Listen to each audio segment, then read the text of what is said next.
Hebrews, Hebrews, Hebrews. This is Prophets of Awakening. This is our Shabbat class, the 17th of August, 2024. What we'll be dealing with aside the channel is sins of Esau. We're going to break that down. What were the sins of Esau? Okay. You can go to our YouTube channel, to the Prophets of Awakening.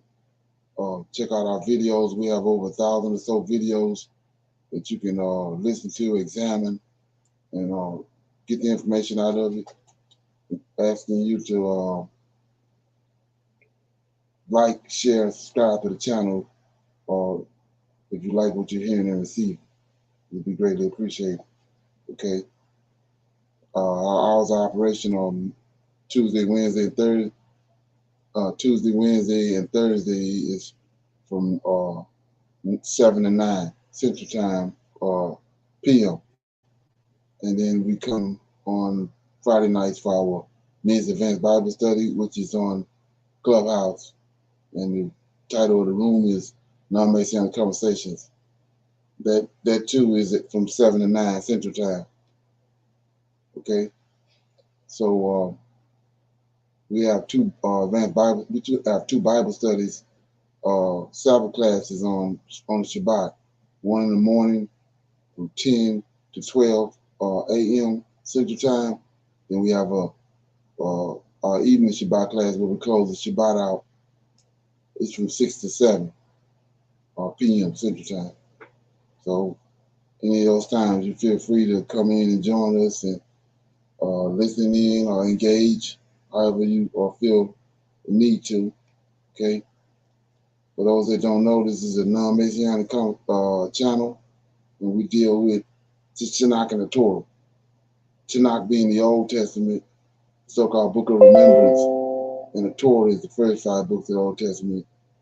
They consist of Israel's laws, statutes, and judgments, way of life, law. It's included in these first 5 books of the Old Testament, which is called the Torah. Shalom and welcome to this channel. Welcome to our Shabbat class. Okay, we're going to do our normal, which is a moment of silence, Shabbat prayer, Psalms, and we have some current events, some need to know information. Then we open it up for some Q&A and go back and deal with things that were brought up and mentioned during the week, or what people came across during the week, and we can talk about it, dialogue. Then we go into our topic for discussion, which is the sins of Esau. We'll play the video and break down the information to try to get a proper understanding. Okay. So with that being said, this moment of silence is for the Lord of hosts, and all that he's doing to bring about our prophesied deliverance in these last days. Oh Lord, we come to today bow down and honoring you and praising you and believing in you. And we thank you for your wisdom and knowledge that you have poured out upon us in these last days. And we see you now, Lord, within the Holy Scriptures. And we trust you with all our heart and all our soul. Keeping us that silence will shine forth on our enemies with our great power and our great glory. Peace be unto you. Okay. So with that being said, I'm going to read a song. Okay.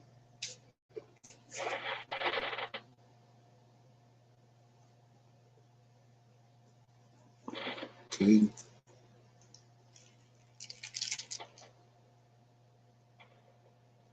I'm going to read Psalm 14. It's the foolishness of men. It's the Psalm of David. The fool have said in his heart, there is no God. They are corrupt. They have done abominable works. There is none that doeth good. They will all look down from heaven upon the children of men to see if there were any that did understand or seek God. They all They are all gone aside. They are all together become filthy. There is none that doeth good, no, not one. Have all have all the workers of iniquity no knowledge, who eat up my people as they eat bread, and call not upon the Lord. There were there were they in great fear, for God is the generation of the righteous. Ye have ashamed the counsel of the poor, because the Lord is his refuge. Oh, that the salvation of Israel will come out of Zion. When the Lord bringeth back captivity of his people, Jacob shall rejoice, and Israel shall be glad. So that was Psalms 14. It's the foolishness of men, is the Psalm of David. And notice how this is worded. That David says that verse 1, that a fool has said in his heart, there is no God, and they are corrupt. They have done abominable work, none that do it good. And if you keep going with that, you'll see that he says, uh, they are all, verse 3, they are all gone aside. They are all together become filthy. There's none that do it good, no one. Have all the workers of iniquity no knowledge, who eat up my people. So notice, he's not talking to his people. He says, whoever these workers of iniquity are, they eat up his people as they eat bread and call not upon the Lord. And then verse 7 closes out and says, oh, that the salvation of Israel will come out of Zion. When the Lord bringeth back the captivity of his people, Jacob shall rejoice, and Israel shall be glad. So this is a reassurance in verse 7 that he's coming back. Okay? You have a lot of people that's waiting on the Lord of hosts, but don't actually believe that he's coming back. It's not seemingly in their mind that he's coming. But that was a reassurance right there. Okay, anybody have any comments on that? Okay. Shalom. I just want to say shalom to everyone. Yes, sir. And as we hear around us that ones who do read that New Testament, they do think that JC is the one who's coming back. So they have that visualization of a figure that has been pictured who he is to come back. But we know, as the Lord of hosts, we're not looking for no figure, no face, no long hair, blue eyes, or anything like that. We know as we continue to learn and grow with the Lord of hosts that he's not going to be a picture, a figure that we have seen before. Is that correct? I'm just. Yeah, that's correct. This is Jesus, Yahweh, this is the idol that the Gentiles created, predicated off of the Old Testament and our true Redeemer. Okay. Anybody else? Okay, so we have some current events here. Get it.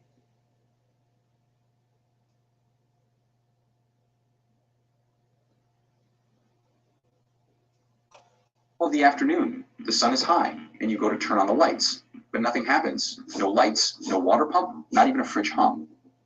Empty shelves greet you at the store. This is the harsh reality of economic collapse facing some countries in 2024. And today we'll break down 13 countries that could collapse in 2024. We'll explore the reasons behind these struggles and what the future might hold. Ready to get started? Let's go. Number 1, Nigeria. Imagine the frustration of living in a country where the lights go out multiple times a year. In Nigeria, 2024 has already seen 6 power grid collapses, leaving millions in the dark. This highlights a deeper issue, which is a lack of reliable electricity, which hinders economic development. Nigeria also carries a heavy debt burden. Nearly 30% of government revenue goes towards servicing existing loans, leaving less for crucial investments in infrastructure and social programs. This creates a vicious cycle where limited resources prevent improvements that could generate more income. Despite being an oil-rich nation, Nigeria's wealth distribution is deeply unequal. The benefits of the oil industry haven't trickled down to everyone. Efforts to transition to cleaner energy sources and eliminate fuel subsidies could further strain the most vulnerable populations. Poor government management has amplified these problems. Oil theft and refinery issues are a constant drain on national revenue, further crippling the economy. Skilled professionals, frustrated by the situation, are leaving the country in search of better opportunities, a phenomenon known as brain drain. This exodus deprives Nigeria of valuable expertise needed to drive economic growth. With all these challenges combined, Nigeria's economy is in a difficult spot. Economists use a number called the gross domestic product, or GDP, to measure how much the entire Nigerian economy produces in a year.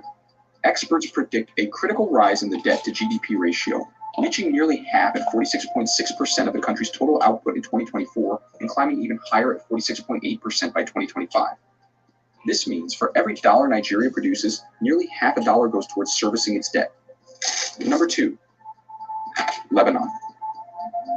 After years of hyperinflation, debt default, and crippled public services, the World Bank cautiously predicted a modest economic recovery for 2024. However, this fragile optimism has been shattered by the rising tensions and potential conflict with Israel. The root of Lebanon's woes lies in its financial crisis. The Lebanese currency has taken a nosedive, losing over 90% of its value in recent years. This has caused widespread poverty and social unrest as people struggle to afford basic necessities. Further compounding the problems, the Lebanese banking system is essentially frozen. Think of your savings account being locked and inaccessible for everyday needs. With a potential war looming on the horizon, any hope for economic recovery in Lebanon seems further out of reach. The country faces a critical crossroads, and only time will tell if it can navigate these turbulent waters and find a path towards stability. Now, real quick, before we move to 3, hit that subscribe button and notification bell so you never miss a new video from us. And also, make sure to hit that like button. Number 3, Venezuela. Venezuela's economy has been in turmoil for years, facing a severe crisis marked by hyperinflation. This hyperinflation crisis in Venezuela has been ongoing since 2016, with the average inflation rate estimated to be around 200% in 2024. This staggering inflation has been fueled by the government's decision to print more money to cover its expenses, rather than addressing the underlying economic issues. Printing money might seem like a quick fix, but it comes with serious consequences. As more money is pumped into the economy, its value decreases, leading to a vicious cycle of rising prices and diminishing purchasing power for ordinary citizens. The long-term decline of Venezuela's economy is also rooted in mismanagement, corruption, and over-reliance on oil exports. This economic instability has created a humanitarian crisis, with millions of people struggling to afford food, medicine, and other basic necessities. The situation in Venezuela serves as a stark reminder of the devastating impact that economic mismanagement can have on a country and its people. Additionally, consumer price inflation in Venezuela averaged 9,032.8% in the 10 years leading up to 2022, well above the Latin America regional average of 8.4%. The 2022 average figure was 186.7%. Number 4, Ukraine. Ukraine finds itself in a precarious economic situation, largely stemming from its ongoing conflict with Russia. This conflict has not only led to human suffering, but has also brought severe economic hardship on the country. Ukraine's national debt is on a concerning trajectory, projected to increase significantly over the coming years, reaching a new peak by 2028. Additionally, economic project the economy is expected to contract by 35%. This contraction is compounded by aid from America, is forecast to slow to 3.2% in 2024. Number 5, Tunisia. Tunisia is facing a substantial budget deficit of nearly 10%, compounded by a high public sector wage bill. The panic in 2020 and the fallout from the conflict in Ukraine have placed immense strain on the Tunisian economy. The country is teetering on the brink of a financial crisis, with external accounts managing to hold up moderately well in 2023, but the overall macroeconomic situation remains exceedingly fragile. 6, Argentina. In Argentina, the specter of debt looms large, casting a shadow over the nation's economic prospects. With a staggering national debt reaching a record high of $370.7 billion by the end of 2023, the country finds itself ensnared in a financial quagmire. This debt burden is exacerbated by the fact that it is 8 times larger than the credit taken in 2018. 8, Sri Lanka. Sri Lanka finds itself in the grip of a severe economic crisis, stemming from years of overspending that have depleted its foreign exchange reserves to critical levels. The consequences are big, with high inflation, currency devaluation, and shortages of essential goods such as fuel, food, and medicine plaguing the nation, prolonging the hardship faced by the Sri Lankan people. Number 9, Pakistan. Pakistan faces significant economic challenges characterized by low foreign exchange reserves, a weakening currency, and a high debt burden. As of September 2023, the country's foreign exchange reserves are critically low, barely sufficient to cover 5 weeks of imports. This precarious situation has contributed to the Pakistani rupee reaching historic lows against major currencies, further exacerbating economic instability. Number 11, Kenya. Kenya is grappling with a public debt, which has risen steadily over the past few years. By 2022, the debt to GDP ratio stood at 70.3%, reflecting the government's increasing reliance on borrowing to finance its expenses.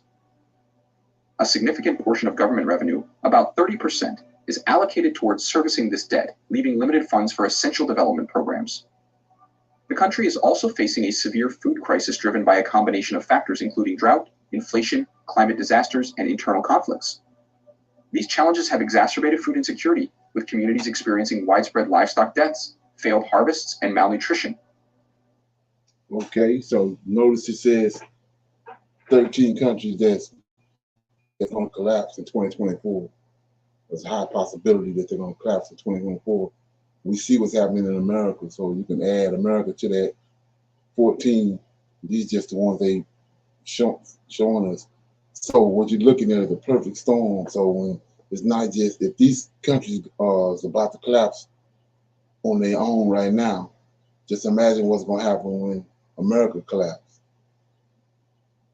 It's going to definitely bring down all these countries. So like I said before, what you're looking at is a controlled demo job. When America go, all the rest of these countries going with it, and they know that.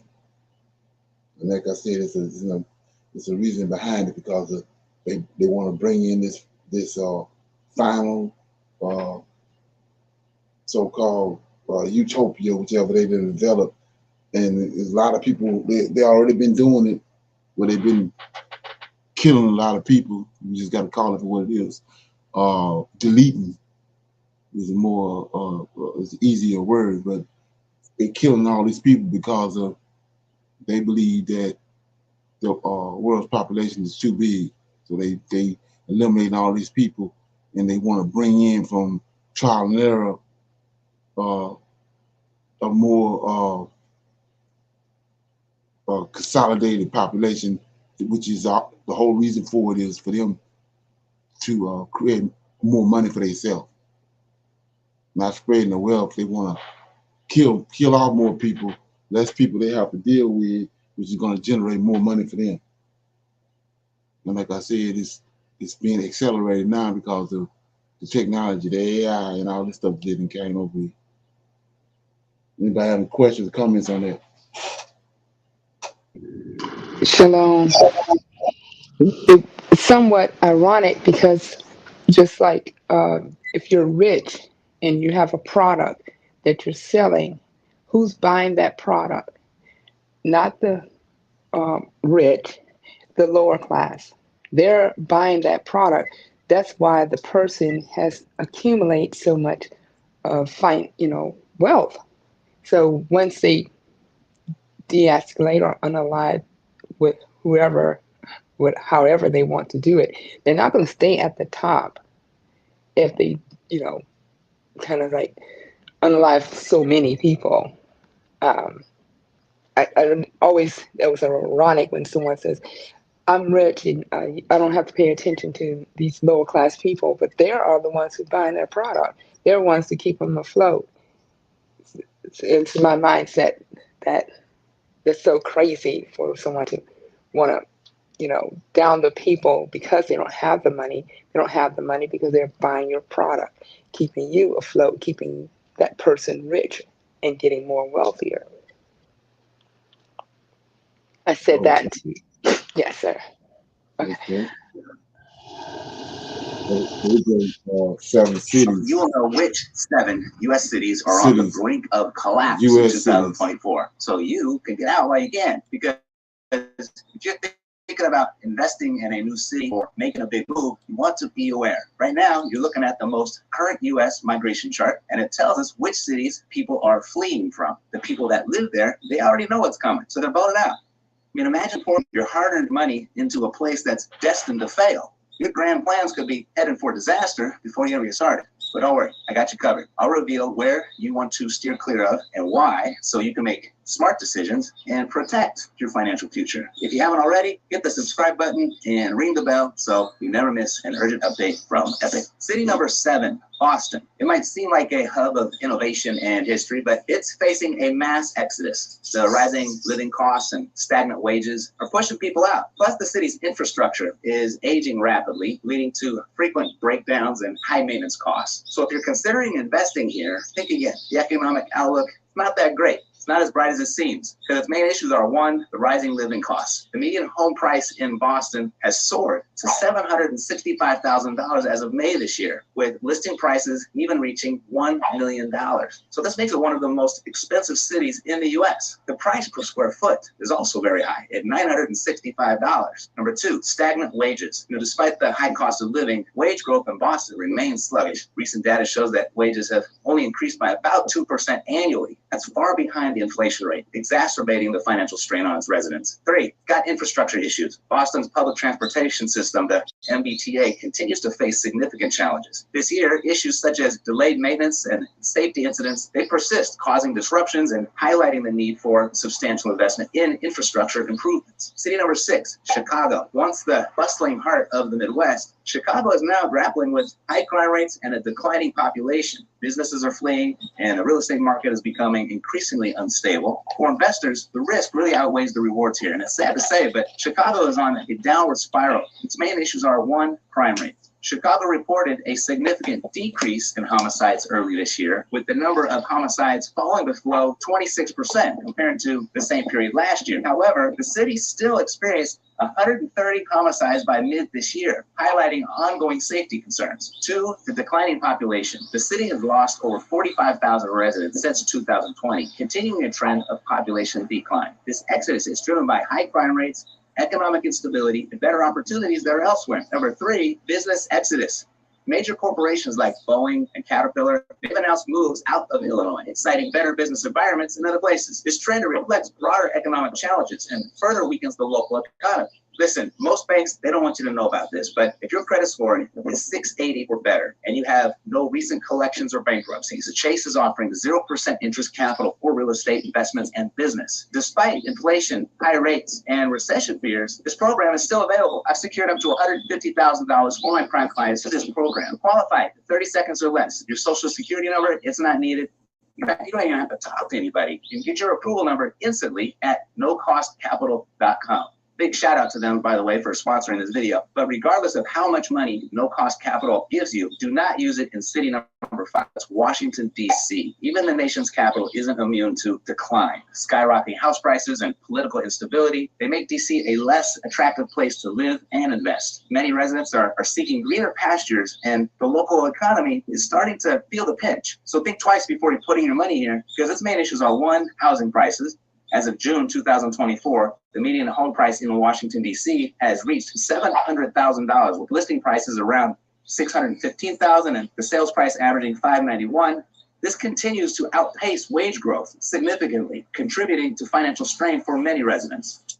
Economic growth. 3, population shifts. In 2023, Washington, D.C. experienced a net loss of over 10,000 residents. Many are moving to neighboring states like Maryland and Virginia, where living costs are lower and the quality of life may be perceived as better. City number 4, Seattle. Its tech boom is starting to really backfire. The cost of living here has become unbearable, and the city's infrastructure, it can't keep up with the growth. Traffic congestion, housing shortages, and an exodus of residents are signs of a city in trouble. Investors, beware, because its main issues are: 1, cost of living. Seattle's cost of living is 52% higher than the national average, making it one of the most expensive cities in the United States. The average monthly rent is approximately $2,227, and the median home price is a staggering $1,014,000. Number 2, traffic congestion. Seattle ranks among the top 10 most congested cities in the U.S., with drivers spending an average of 55 hours in traffic annually. Our number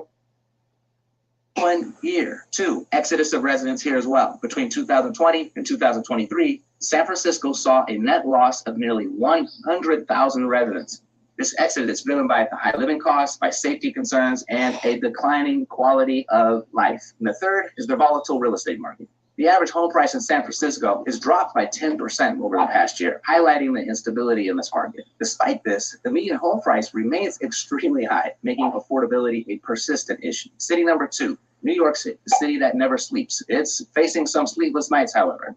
With some of the highest taxes in the country and an increasingly unaffordable cost of living, residents are leaving in droves. The real estate market, it's in a precarious position, and investing here could be a risky move because its main issues are: 1, high taxes. New York City residents, they face a significant tax burden. The city imposes its own income tax rates, ranging from 3 to 3.8%, in addition to the state tax rates that can go up to 10.9% for the high earners, because, you got to tax the rich, right? Number this tops the list of cities to avoid in 2024 because of: 1, living costs. The median home price in Los Angeles is over $800,000, making it unaffordable for most of its residents. The high cost of housing continues to... So you say, what you doing?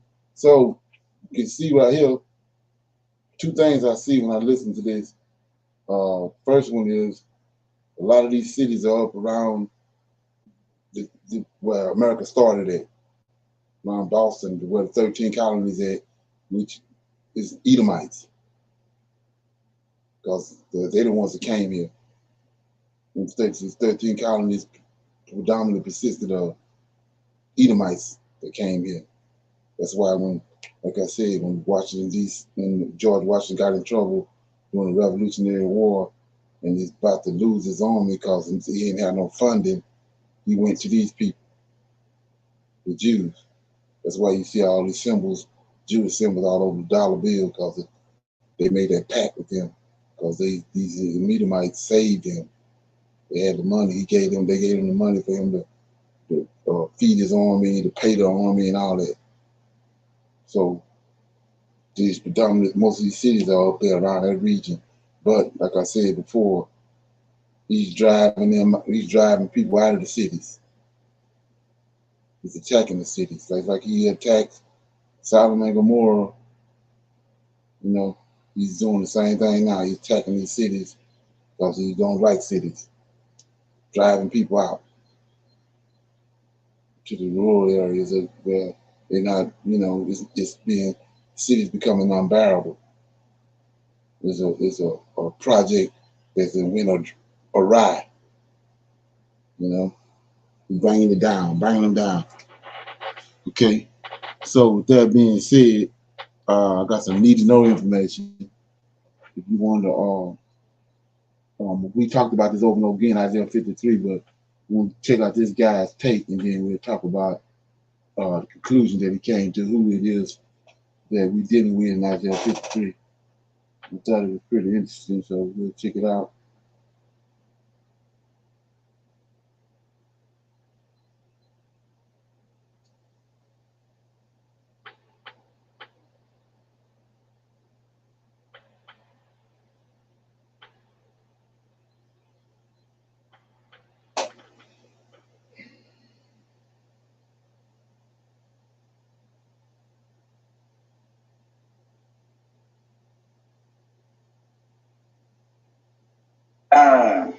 Peace and blessings, family.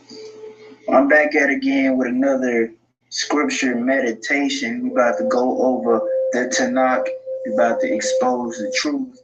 We're about to separate it from the lies that we've been taught in this captivity. The truth of the Most High really finna come out. It's been long enough. There's not enough videos on YouTube with this topic. A lot of people don't understand what I'm about to bring out. Isaiah 53 is the number one most misinterpreted scriptures in the Tanakh. This and Isaiah 7 and 14. But Isaiah 53 is the number one most misinterpreted. That this is not about JC. This is not even about Israel. This is about Ezekiel. I know a lot of y'all saying, well, this Negro is crazy. But please be humble and let me explain why I say this is about Ezekiel. Okay. Verse 1, who hath believed our report, and to whom is the arm of Yah revealed? For he shall grow up before him as a tender plant, as a root out of dry ground. He had no form nor comeliness, And when we shall see him, there is no beauty that we shall desire him. He is despised and rejected of men, a man of sorrows and acquainted with grief. And we hid as it were our faces from him. He was despised, and we esteemed him not. Now, when we read the book of Ezekiel, chapter 3, verse 7, this is the Most High telling Ezekiel for the first time how to prophesy to the people, okay? And what to expect when you prophesy to the people. It says, but the house of Israel will not hearken unto thee, for they would not hearken unto me. For all the house of Israel is impudent and hard-hearted. Behold, I have made thy face strong against their faces, and thy forehead strong against their foreheads. As an adamant harder than flint have I made thy forehead. Fear them not, neither be dismayed at their looks, though they be a rebellious house. So back in verse 7 it says, they will not hearken unto thee. They will not listen to thee. They will rebel against thee. That's just the same thing as saying they will reject you. You're going to be rejected, but it gets deeper. Verse 4 says, surely he hath borne our griefs and carried our sorrows, yet we did esteem him stricken, smitten of God, and afflicted. Okay? So, your average Christian can look at this and say, see, Christ, he carried our sorrows. He was stricken and smitten of God. But who else borne our griefs and carried our sorrows? Who else did that? And then somebody could say, nobody else can do that. Only Christ can do that. But what if I told you was wrong? In Ezekiel chapter 4 and verse 4, this is what the Most High commanded Ezekiel to do. Lie thou upon thy left side, and lay the iniquity of the house of Israel upon it. According to the number of days thou shalt lie upon it, thou shalt bear their iniquity. For I have laid upon thee the years of their iniquity according to the number of days, 390 days. So shalt thou bear the iniquity of the house of Israel. And when thou hast accomplished them, lay again on thy right side. And thou shalt bear the iniquity of the house of Judah 40 days. And I have appointed thee each day for a year. So the Most High tells Ezekiel to lie on his left side for 390 days. Then after that, to lie on his right side for 40 days. Now, for a second, I want you to imagine if the Most High told you to do this, and you had to go into an area outside of the city and lie on the dirt and just watch the city and not move. He was not moving. He was lying on his side 390 days plus 40 of not moving, just lying there still. And he says he was bearing the iniquity of the house of Israel and the house of Judah. He bore our griefs. He carried our sorrows. So he was stricken, smitten of God, and afflicted, right? But look at Ezekiel chapter 4 and 8. Y'all just don't know. Look. And behold, I will lay bands upon thee, and thou shalt not turn thee from one side to another, till thou hast ended the days of thy sage. The Most High made it to where Ezekiel couldn't even move. And then look at this. Take thou unto thee wheat and barley, and beans and lentil, and millet, and fishes, and put them in one vessel, and make thee bread thereof, according to the number of days thou shalt lie upon thy side. 390 days shalt thou eat thereof. And thy meat which thou shalt eat shall be by weight, 20 shekels a day. From time to time thou shalt eat it. Thou shalt drink also water by measure, the sixth part of an hin. From time to time thou shalt drink. Now get this. And thou shalt eat it as barley cakes, and thou shalt bake it with dung that cometh out of a man in their sight. Thou shalt bake it with dung. And Yah said, even thus shall the children of Israel eat their defiled bread among the Gentiles, whether I will drive them. Since the Most High is going to let the children of Israel eat defiled bread, the Most High is going to make Ezekiel eat defiled bread with dung, doo-doo, poop, whatever you want to call it. So what does that sound like here? That sounds like he's bearing the grief and sorrows of Israel.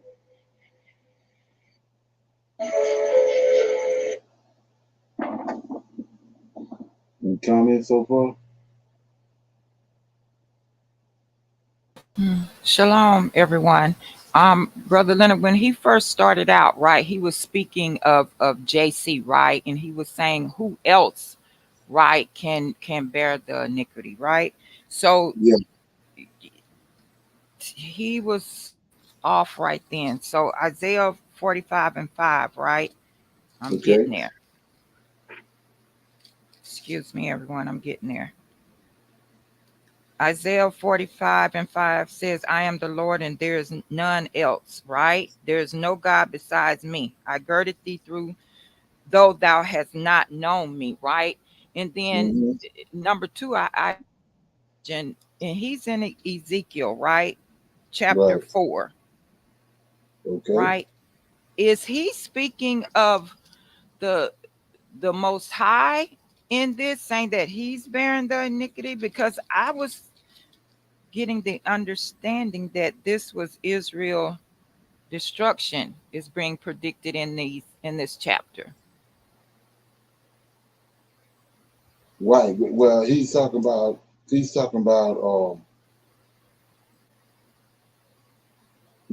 he's Ezekiel is one that's going to bear that iniquity. Okay.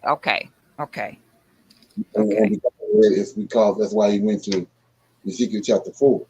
Right. He's saying the person that's being talked about in Ezekiel chapter in Isaiah 53 is Ezekiel. Gotcha. Not the nation of Israel, not Yahushua, but he's saying that it's Ezekiel. Ezekiel. Okay, because when he started speaking of JC, right, and he was saying, is there anyone else, right, that can bear the iniquity? We may not think it is, right, but there is. So to me, when you say that, you're bringing it out, you're speaking of a God, like you're comparing Ezekiel to a God or something, because JC can't do nothing for us. So that's the reason why I went to Isaiah chapter 45, is the way that he started out. Like, we didn't need no other gods to do anything for us, because we already had a God. You know what I'm saying? Right. Am I saying that correctly, sir? Oh yeah, you're saying it correctly. But what was my reason for playing this is to show you again how we talked about it. I got videos on it. Typology, right? Yes, sir. That's how they created. That's how they concocted JC. They went back in the scriptures and they saw how Israel's culture was, and so they was able to. They already had the God because of the Egyptians created Serapis for Ptolemy in Egypt, the first white god in Egypt. He had created him. So by the time they get to the Council of Nicaea with Constantine, They transferred that God they made him Jesus. Now they have to find a way. He's not in the Old Testament at that point. They got to find a way to put him in the Old Testament. So what his brother's doing is he's going back and he see how uh, Ezekiel bore the sins of Israel during his time, right? Yes, sir. Okay, so did Moses do the same thing? Yes, sir. Did Jeremiah do the same thing? Yes, sir. That's what I was just thinking about. Jeremiah. Yes, Right, sir. right. So that's a type. There go your typology. So they see through there. I mean, even the judges, all of them came through. They bore the iniquity of Israel. That's how they got JC. That's how they was able to take him, put him in the Old Testament, because they see that pattern that the Most High is using a man to battle iniquity in certain times during Israel's history, in certain instances where they had. So that's how they came in, and then they just took that concept and put it in the Old Testament. All he had to do was remove the person that was there and put JC there. A prime example in Numbers, that we know that he told Moses that Moses was getting ready to die. Well, he was getting ready to cause Moses to pass away because of what had happened when he struck the rock. So knowing that, he told Moses, I'm going to raise up a prophet like you, right? So who was that person he raised up like Moses? Moses finna die. He can't wait. Moses finna die. They ain't even went into the land of Israel yet. So they're getting ready to you gotta raise up a prophet like Moses. So who was that prophet he got to raise up? Can't be 500 years later. See, it's a void finna take place. He finna get rid of he finna take Moses up on the mountain and get rid of him. So who got to pick up where Moses left off at?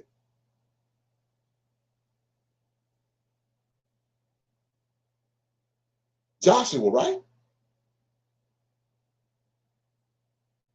Hello? I'm here, sir. Sorry. Yes, sir. Joshua. Let's look at it. So I'm, I'm saying numbers. Let me get it. Make sure I know what. I don't want to mislead nobody. So, and like I said before, you can't once the information has been revealed to you, you can't act like you ain't heard it or continue on down the same road. So I'm in numbers, right? And okay, yeah, keep tripping, man. Go to end the number, go to end the numbers. Okay,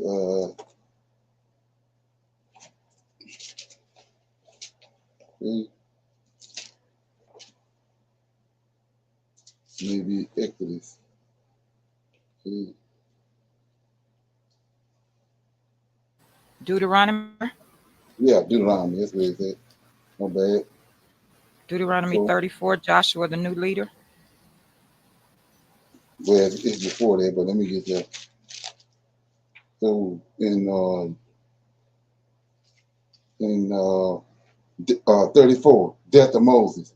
Moses went up. I just talked about this. Moses went up from the plains of Moab unto the mountain of Nebo, to the top of Pisgah, over against Jericho, and the Lord showed him all the land of Gilead unto Dan, and all of Naphtali, and all the land of Ephraim and Manasseh, and all the land of Judah unto the utmost sea, and the south, and the plains, and the valley of Jericho, and the city of the palms unto Zor. And the Lord said unto him, This is the land which I swore unto Abraham, unto Isaac, and unto Jacob, saying, I will give it unto thy seed. I have caused thee to see it with thine eyes, but thou shalt not go over hither. He can't go over because of what he done. He struck the rock.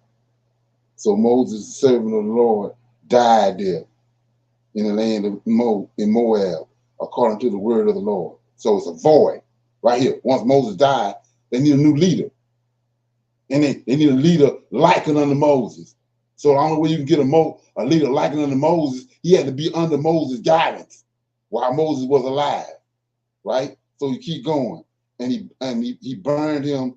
And they buried him in the valley in the land of Moab over against Beth Peor, but no man knoweth this sepulchre unto this day. And Moses was 120 years old when he had died, and his eyes were not dim, nor his natural force abated. So he took him out. He ain't died on sickness, right? And the children of Israel wept for Moses in the plains of Moab 30 days. So days of weeping and mourning for Moses were ended. So now the problem will rise. They need a leader. 9. And Joshua, this is the person he's talking about. Go back to what this brother just showing you. Ezekiel was at that time they needed Ezekiel, the battle sins of iniquity, to lead Israel. They needed Moses. They needed Isaiah at a certain time. And so right here, it says Joshua was the son of Nun, was full of the spirit of wisdom, for Moses had laid hands upon him. And the children of Israel hearkened unto him and did as the Lord had commanded Moses. So this is the person he prophesied that the Lord promised Moses he's going to raise up. So with that typology, all they did was take JC and telling you JC is that person. And by doing that, now he in the Old Testament. He never was there, but now with typology, now he there. They're telling you that this Moses, but in the book, thinking like a Hebrew, you can see it's Moses, it's Joshua, it's not Jesus. So what this brother doing the same thing. It can easily look like it's Ezekiel because Ezekiel he's a typology. Just like they did with JC, he's doing with Ezekiel. But we know who the actual servant is the Levites, and the house of Israel is his servant, because he tells you that it's the son. They say that person in Isaiah 53 is JC, the son. But let's look at it right quick. We'll get off of this. But you go to Hosea. Go to Hosea right quick.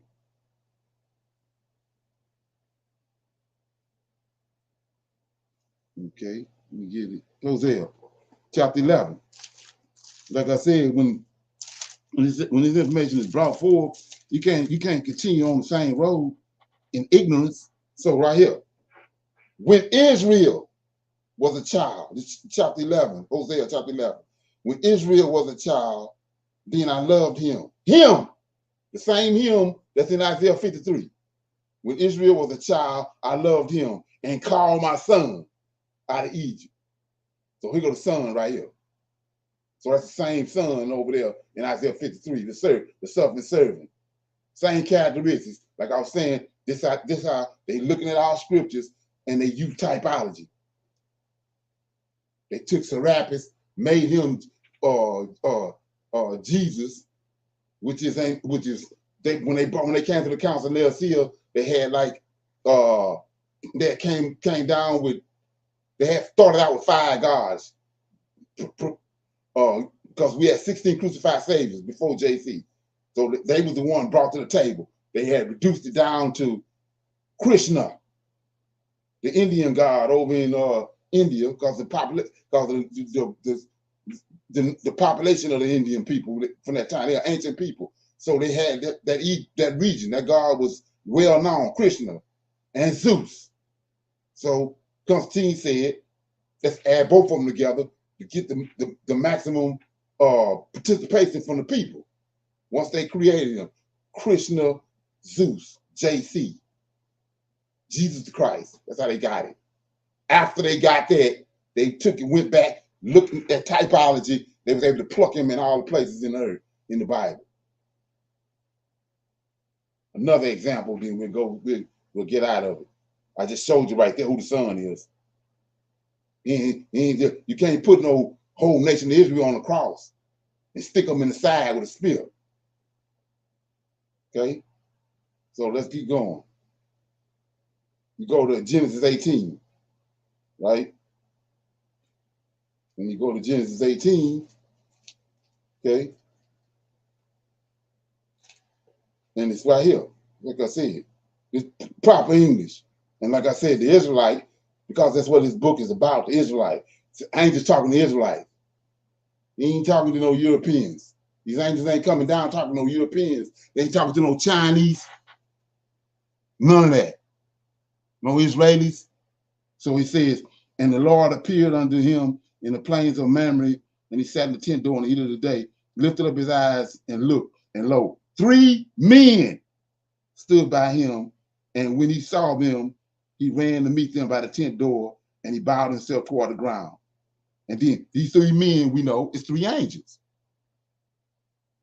3 angels came, right? Now, verse 3, and my Lord, and then Abraham bowed down to these 3 angels, went to one of them and bowed down. He said, my Lord, if now I have found favor in thy sight, pass not away, I pray thee from thee. So this Lord right here is the Lord we're dealing with all through the Old Testament. This person right here, this God, or this angel that he going to, is the one that's all through the Old Testament. That went to Egypt and delivered the Israelites. It ain't Yahweh. So they went right here and they told you, they put JC right here. When in Matthew or in John, when John said that when Jesus was talking to the Sadducees and Pharisees, and said that before Abraham was, I was in existence, and in the day that Abraham met me, he rejoiced. Right here. This ain't none of him. The angel of the Lord. Type out another type. So they went there right here. That's how they were able to plug him in Isaiah 53. They went and plugged him right here, but it ain't none of him. We saw in Deuteronomy, the prophet that he gonna raise up like it under Moses. Ain't him. It's Joshua. And so if this being broken down and you ain't getting it, it's on you. You do with it what you want. Put it in some Right. Yes, gumbo. sir. I don't give a damn what you do with it. But it's right Yes, here. sir. It's right at it. There ain't none of him. So this is supernatural. This divine. This comes from the heavens of heaven, and it's a lie. So how can it be the truth? There ain't none of the damn truth. Yes. You gotta do That, something else. yes, sir. They can try to plug him in, but from the book of Genesis all the way to Malachi, it does not mention JC Right. name as he dealing with him anywhere. So who he's dealing with, he mentions by name: David, Solomon, Abraham, Jacob, Jeremiah, so forth, right? So you don't see his Right. name. I don't care how much plugging they try to do Right. until you get to the New Right. Testament. So Right. has nothing to do with JC. So Right. I'm not understanding how you can remove Joshua or Moses or whoever Right. and plug JC in there, because, like I said, from the beginning, the book of Genesis, even before then, all the way to Malachi, JC is not in one verse. Right. Exactly. And so they got an old saying was, yeah, you can get me one time, but you can't come back and get me with the same thing again. So for the longest, for them the 2,500 years, they got us with that. But the Most High promised in the last days he's gonna pour his spirit out on Israelites, which is his son, and they was gonna start understanding what's going on, what happened to them. That's all that's happening. So after this being broken down, it's on you. It's being broken. It can't get broken down no planet than this. We already know, basics. That 3 angels, they ain't Yahweh. And they had already told you in the New Testament, JC was created by the angels. So he ain't none of him right here. There ain't none of him. It's Israel the demon right here that Abraham dealing with. That's why he went to him. So you say, why Moses went to this particular angel and said that? Let's go one more place. Go to chapter 11. So chapter 11 says, chapter 12, Genesis, verse 7. And the Lord appeared unto Abraham. This is Yahweh. Yahweh ain't finna appear to nobody. He can't. He'll destroy him because his essence. So here go the Lord. And the Lord appeared unto Abraham and said unto him, and unto thy seed will I give this land. And there he built an altar unto the Lord. See that? The Lord who appeared unto him. Now go back to 18. Right? See that? Angels the one do the appearing. So we back in 18. And the Lord, same Lord, it came in Genesis chapter 12. See that? Unto him in the plains of Mamre, and he sat in the tent door in the heat of the day, and he lifted up his eyes and looked, and lo, 3 men, the Lord one of them. 3 men stood by him, and when he saw them, he ran to meet them by the tent door and bowed himself toward the ground, because he already met him in verse 3. And he said, my Lord, because he met him in Genesis 12. It's the same Lord came to Adam in the cool of the day. Not Yahweh, he came in the cool of the day because Adam had sinned. This is who over sin.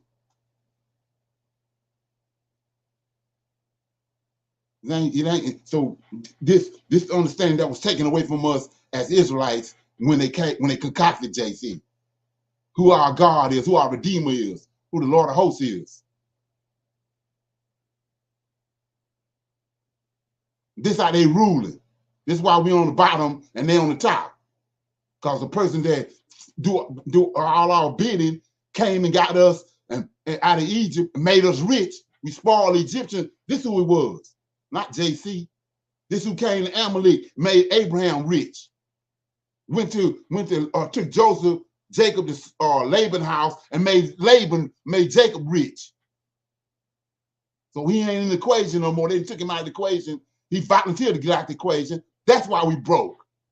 We ain't got shit. We dealing with the wrong God. Come on. And so she say, well, why you hearing this conversation? Because time is up. That's why you hearing this conversation.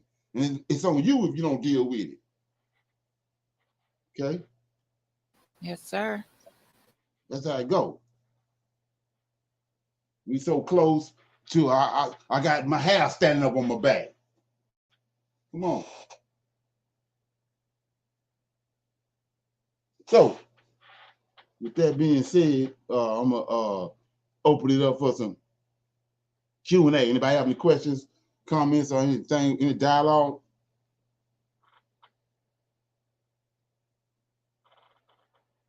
Okay. Nobody have nothing? See a couple of these comments right here. It says,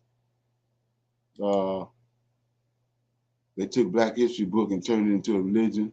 Okay. Took our book. They took Black History book and turned it into religion. Okay. Let me see what it says. The Bible tells us what happened, why it happened, what's happening today, and what's going to happen in the future. Exactly. Especially when you're reading it from a Hebrew perspective.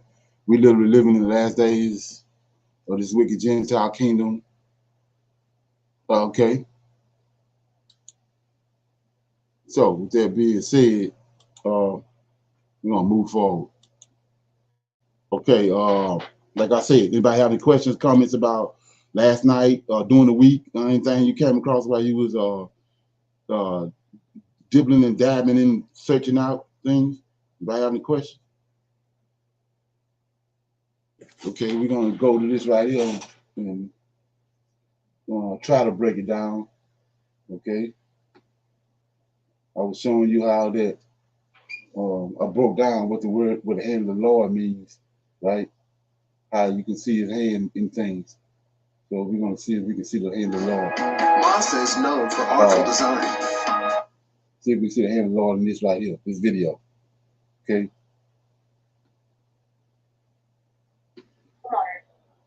There, I said it, and I meant it, and I hate it so much that we're moving out of our house and into an apartment. Funny ass offer for my house. So I'm selling my house.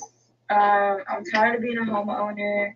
Everything is expensive. Inflation is through the roof. We can't get jobs to save our lives. This country is a shit show. This election is a fucking joke. The dating scene, atrocious. I don't mean to sound all crazy, but like, this is life. Like, this is it. I don't understand what it's for. What is this? Bro, I'm so tired of working, bro. I'm so tired of working, bro. I don't care about these bills, bro. I don't care about this freaking car, bro. I don't care about this freaking car insurance, bro. I don't care about these kids. Bro, I don't care about my hair.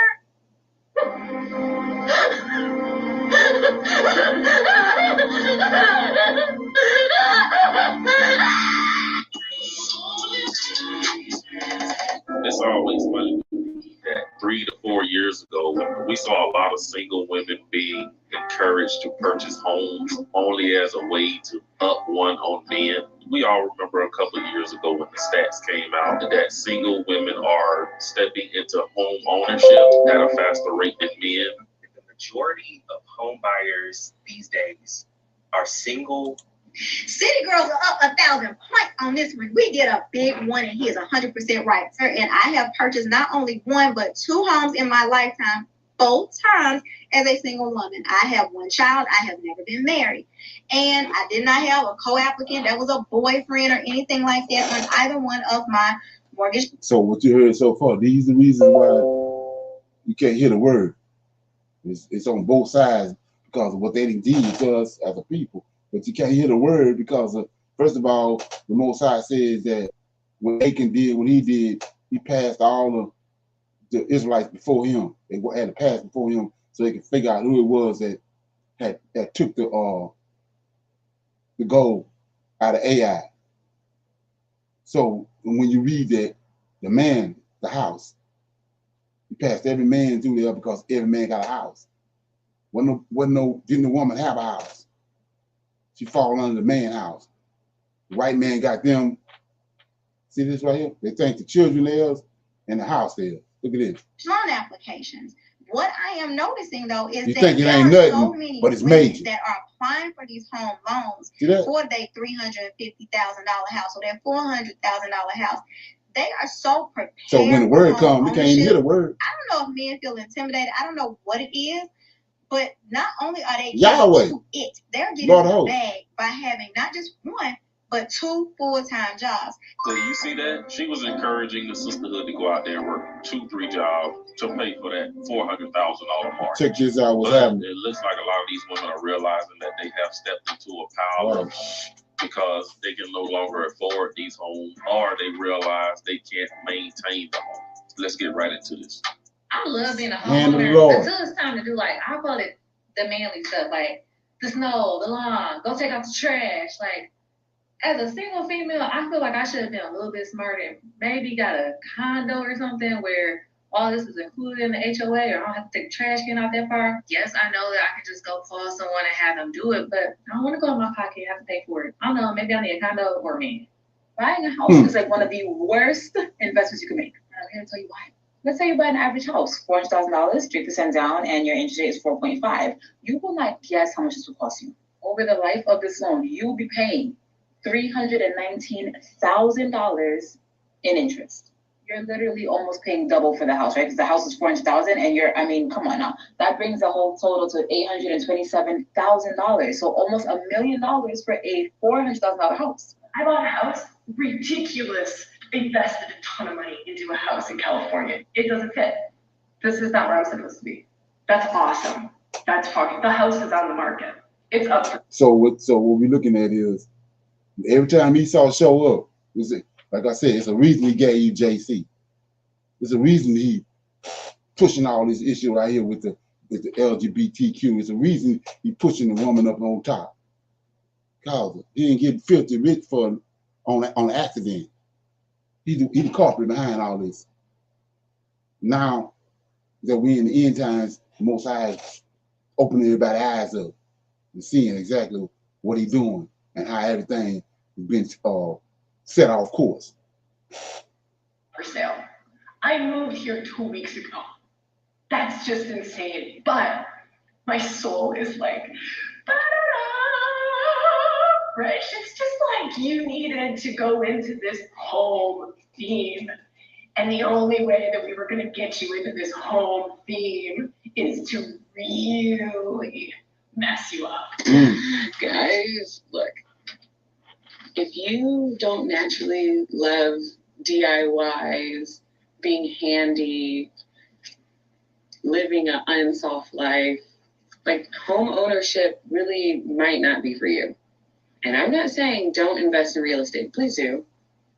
But if you don't like taking out your garbage outside in the cold and then making sure garbage cans are at the curb for pickup and mowing grass and shoveling snow and putting out salt when it's time for a some type of storm and painting chips on your wall and replacing faucets and dealing with water damage and repairing a roof and all of the things, maybe you might be better off in an apartment. Some say a condo, I say apartment. Because in my mind, even a condo, baby, if you have something wrong with your sink, who's in charge of it? You are.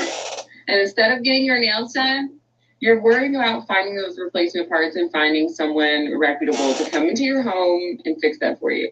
And look, I think girls can do everything that they want to do. This girl, this woman, doesn't want to be bothered with that stuff, and I think that that's okay. Like, can we normalize successful women not wanting to bear the burden of home ownership? Okay. Any comments?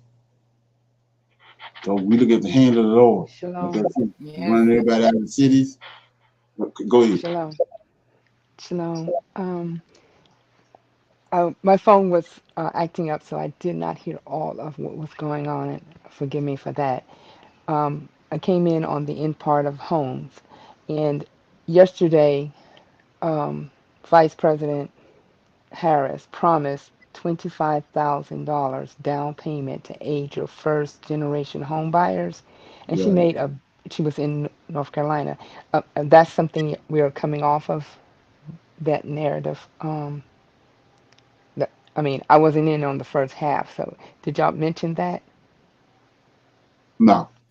Okay. No. Yes, sir. So yesterday, August the 16th, she was in North Carolina, and she made that statement that she will advocate that first-time home buyers would receive $25,000, or 25,000, yeah, $25,000 down payment aid for the first, home buyer. So, and then when y'all was playing, the part of her excited for a home, and I thought that's what it was from, but she said that yesterday about helping people purchase homes. She didn't say singles or married. She just said first-time home buyers. And again, the lady said she wasn't trying to discourage anyone from getting into home ownership, and they was placing a lot of negative things about owning a home, yet she was explaining the financial part of owning a home, getting insurance, doing those things that will alleviate you from not having to do your own plumbing. You pay for a plumber to come in because you have home own insurance. There's a lot of things I think, and when about women being single, um, getting homes. Hey, if they're going to receive a mate and the mate doesn't have a home either, I mean, have a home, and then they both join in, she's already had the home. I, I think it's all the individuals, how they're looking at it.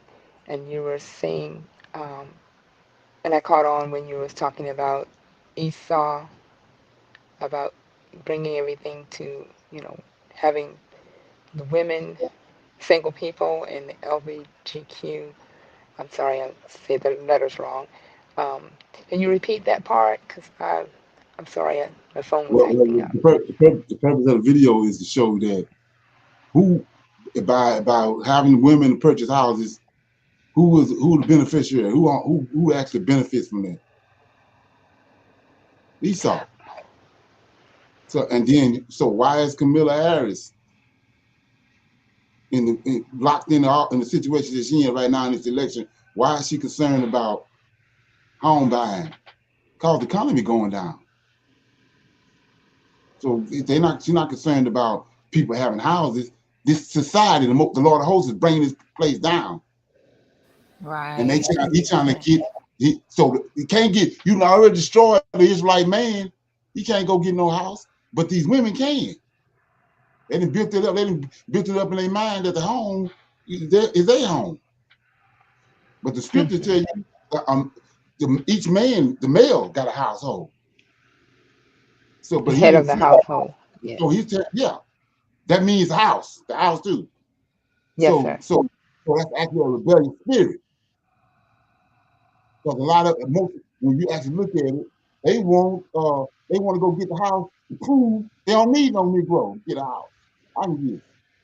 But now you find it's backfiring. You see what they always saying? They don't want no house. They got to get away from it. Mm-hmm. They've been set up. So only Mm-hmm. Harris is worried about it because of the powers that be. This Frankenstein monster America they created is going down because of the housing market. It's not she's not concerned about women or about the population getting houses. They're trying to get us back up to that being brainwashed, running to go get a house that you don't even need. And then it's not even that, you out of order. Uh-huh. Go ahead. Yes, sir. So, far as also with that, looking at that, by this promise about a housing, that could also get the votes in because of the fact that she's, you know, this thing about having her helping. It could be that same thing. She can get votes from this year promise that she made out to Right, take over on the political side of it. But right. on the spiritual side, we're looking at the downing of the male, you're saying. Did not we know who the Lord of hosts is? We know who our Redeemer is. Did he Yes. not prophesy in the last days 7 women gonna take hold of one man? Yes, Yes, sir. because they, yes, sir, they would have, Ain't we going in that direction? yes, Yes, because sir. there's not going to be enough men, and they're, oh man, this is something. Righteous, righteous Yes, men. righteous men. They'll be out there because that's why that's 7 women to 1 man, because there will be men out there, but they will not be righteous. They will be the ones who will be on the other side of Esau.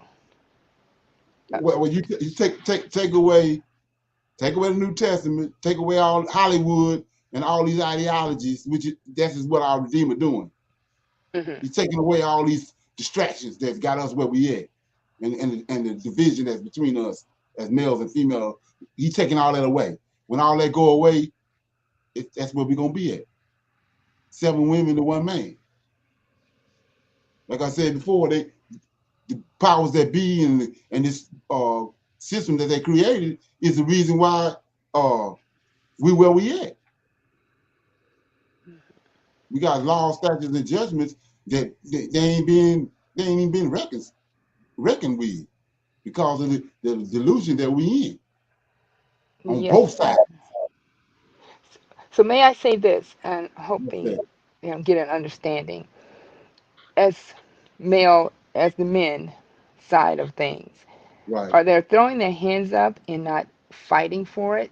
Um, on the spiritual side, I know the financial or the political side of things, are they not carrying themselves in a way that would attract or is this the plan that the Lord of Hosts have for them not to make a stand, to not to carry themselves in a way that of honoring the Lord of Hosts, where He is attracted, He will attract the female that is with the Lord of Hosts, or it's just up in odds. Okay, women, y'all are doing what y'all doing. Y'all taking over. We don't need y'all to take over. We're gonna have it.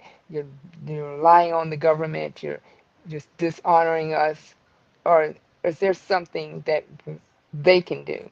I mean, because in the beginning, Adam, and I'm not bashing, No, Adam it's stood there nothing. and watched Eve take on, and did he not try to prevent this? Did he not say no? Remember, the Lord of hosts said, we are not to do this. He discouraged her from going towards Esau and getting this, having that forbidden act happen. He did not discourage her. But so today's time, we are looking at the government supplying women with financial aid and some sort, some level of uh, income. If you're at a very low level of income, you're going to get some help out of the government. So is that something that's deterring the male from considering keeping themselves to a standard, or I may say at a point that where it says, okay, let me show you, let's show the women that they can depend on us. We are here for them and not the government in such a You way. got Deuteronomy 28. Can't no man deal with Deuteronomy 28. That's where we at. So he said, example, you're gonna go to a land that's not yours, gonna get a wife, and another man gonna lie with him. Is there anything anybody can do about that? No, sir. So is it Where on the we at? women's fault too? No, I no, mean, no. It's not about it's oh, not okay. about the women's fault. It's about prophecy. He's spoken of. He Oh, spoke it. okay. He prophesied, and we have to live that out. Okay. So, like I said, he said it's going in the end, 7 women are going to take hold of 1 man. He causing that. We can see his What hand type in of it. man, Brother Leonard? What type of man? Those 7 women are going to take hold. An Israelite man, thinking like a Hebrew. A righteous man, right? Or is A it man that just he's broken. It's a man that he's, you got to go to Deuteronomy, you got to go to Isaiah 45, 44 that I always read. He said in the last days, he's going to pour his spirit out on Israel, on that seed. So again, waking men up. Right. I'm trying to get an understanding also, again, because this may help Sister Cheryl, right? When you saying a man, just because a man is in the scriptures, again, I'm with Sister Cheryl, I'm not man bashing, right? And he could be reading the scriptures all day long, but you said it earlier, a righteous man. Exactly. Those 7 women are going to take hold to a righteous man. And a lot of men believe as though that they're in the scripture, that those 7 women apply to them. And it's not us, man nor woman, that has control in this. It's the Most High. Right. He's bringing everything to pass. Right. It's the Lord of hosts. Right. So when you hear, like you said, the women in the beginning that were whining, I'm tired of working, I'm tired of, the boss lady era is over. Right. If you watch a lot of these videos, the boss lady eras is over. Right. And ain't no secret. If you're in the scriptures, you understand how he operate. Yes. Like when I said, when they went to Egypt, and even when they went to Babylon, through Jeremiah, he told them, you Negroes gonna be there 70 years. Mm-hmm. You can do what the hell you want. When the 70 years come, the Lord of hosts coming, not JC. That's the point I'm making. It ain't no JC. He ain't coming. That ain't who came to Egypt. So when he prophesied to them that he gonna be there, you gonna be there 70 years. If you went there to Egypt and you ended up as an Israelite and you ended up with $400 million, you gotta unask it when 70 years come. That's where it's up. So that's where we at now. This little ball game they done played with the we just gonna say on the Israelite woman side, how they done brainwash that situation. It's up. When the word of the Lord comes, and it says that and it's the truth when it comes to you, it's been in the past, you can say, oh, that's what you believe. I believe this. That's what you believe. You can spurn it. You can cast it off. Them days up. You can't cast it off no more. That's where we at. Yes, sir. Shalom. So it's up to us now as women to continue to follow the Lord of hosts and understand our position and the reason why He's making us a helpmate, existing on this earth is to help, where help means to aid in someone who is not complete, who's unable to do all, needing help. Yeah, Is Right. The that women as something? help me. Right. The yeah, women. Yes, yes, yeah. the women. That's his responsibility. That's what I'm saying. It's the Lord's responsibility. But if you get it or not, it's his responsibility. It's not. It's not. We in captivity right now. It ain't. It ain't Martin Luther King, Malcolm X, Marcus Garvey. It ain't their responsibility to get us out of this. It's his responsibility to get us out of it. That's what you got to go back to JC. He don't have nothing to do with it. It's the God over to Israel in the Old Testament, like Jacob said, the angel in Isaiah 48, the angel that guided me all my life. It's the angel that's dealing with Abraham. That's his responsibility. The predicament that we in is his responsibility to get us out of it. So when Shalom. the righteous men that's in the last days, he the one brought those righteous men about. And the women that understand, he the All one gave them praises. understanding. Yes, all praises. All praises. Yes. And So that's our what responsibility, do we have focus a is. responsibility to continue um, to study and acknowledge who, to whom we belong to as the Right, Lord of right, hosts, our Redeemer? right. Yeah. And like I said, it's an order to that. He put Adam to sleep and made Eve. And then he brought Eve to Adam. Adam said, "This is not bone of my bone." So, like I said before, everything you see going on now, especially over the last, you can say 10 years, 15 years, he's been waking Israelites up, right? Now that's elementary, that's 101. So why did he wake all us up? To find out who the hell he is. It ain't JC. You got so many brothers and sisters waking up. They stagnated at that 101 situation because they woke up and they Israelites. No, the Israelites got a God that's been denigrated. Yes. It's another level you got to go to. Our God is the one. He the one. Like he said, ain't nobody else gonna reap the benefits of or when you get delivered. That's why it ain't gonna be no Malcolm X or no Martin Luther King or none of them people. He gonna get the glory. Just like he got the glory when he came out of Egypt. That's what a misnomer is. And all our problems and all our situations is that's one particular situation right there. Dealing with JC. The Israelites cried out for food. He was feeding them angels food. I don't know about nobody else, but I'm eating angels food. You ain't got to worry about me. So he feeding them angel food for 40 years. They want some quail. So what did he do? He gave them the quail, but he ran it down their throat. Killed half of them. That's the God that we deal with.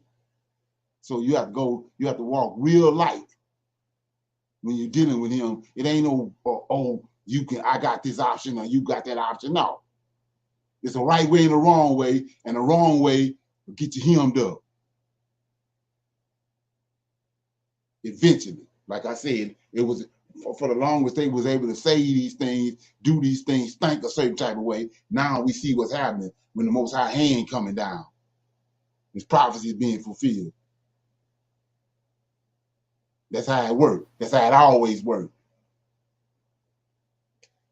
You had something to say?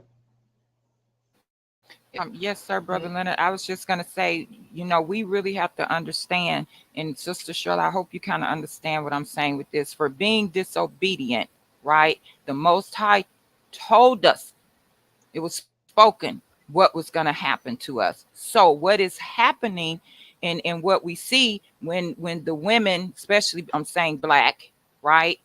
We were separated. So the women was gonna be trumping the men, the children was gonna be, Right. over their parents, all of that, because that was Call our part of the names. right. That was gonna be part of the curses, right? We're enslaved. We're still enslaved. We may not be in chains and yokes around our necks or whatever, but we're still enslaved. So what you're seeing now at the end is that we know the Most High is coming back because He's given us those signs. That's why we see these women now crying, saying, "I don't want to work no more. I'm tired," or whatever, because times are changing.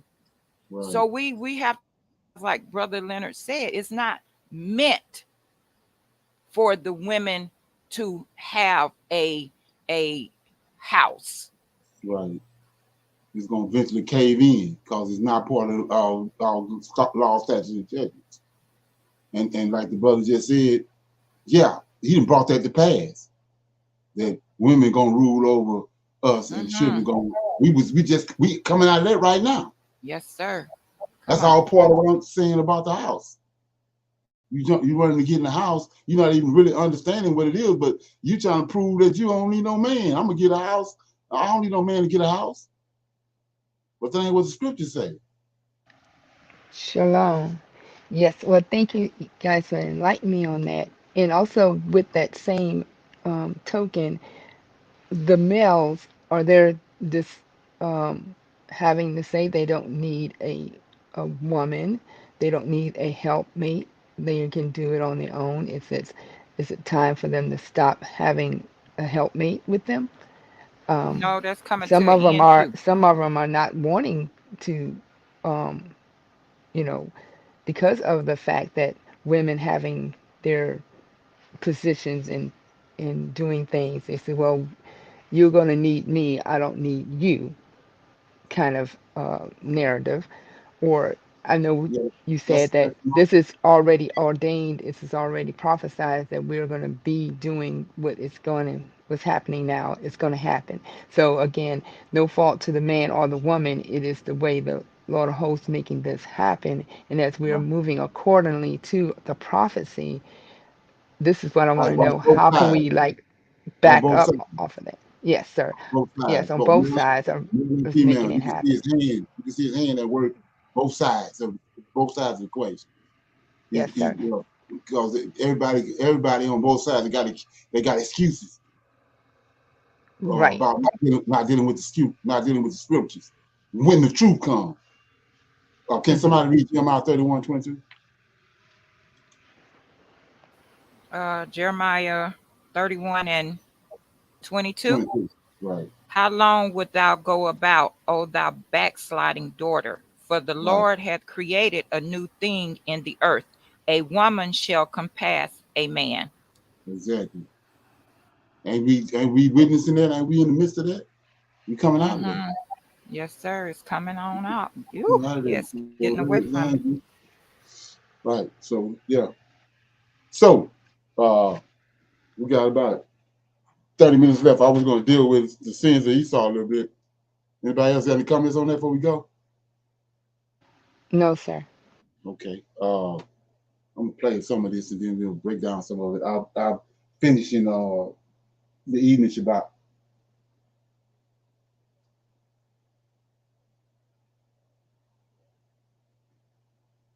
All right, I'm Zach. Welcome back. Thank you for joining. If you're a subscriber and coming back, thank you for rejoining. Today I have a killer and awesome episode for you. What was the sin of Esau? Check out this video here. You'll see a little bit of it that I made on AI. All right, awesome. Nothing less. His sin was nothing less than breeding with. So what I recommend that you go watch this video. Like I said, I'm using visuals, but you need to see what's on the screen. Sins of Esau. Then it says he bred with the Nephilim, co-mingling with the Satyr. That's that thing with the goat feet and the horns on his head. Lilith. Then it says he dealt with the Eman, the Rephaim, that's the Nephilim, right? So let's check it out. Nephilim giants and satyrs. You might say, Zach, you're crazy. Huh? Me crazy? You might say that, but no, I'm a Christian and I believe the Bible.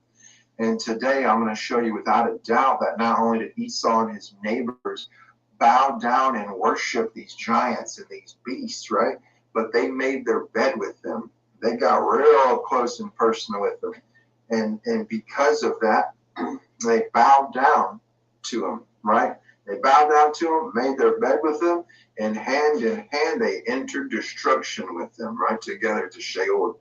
This cute little satyr family that you'll see coming up sometime soon behind me is just an illusion. Their only goal is to drive you from God and bring the greatest curse down upon you as well. That's all they care about, is bringing you right down to Sheol with them so you can writhe in pain along with them, so they won't be as lonely down there, right?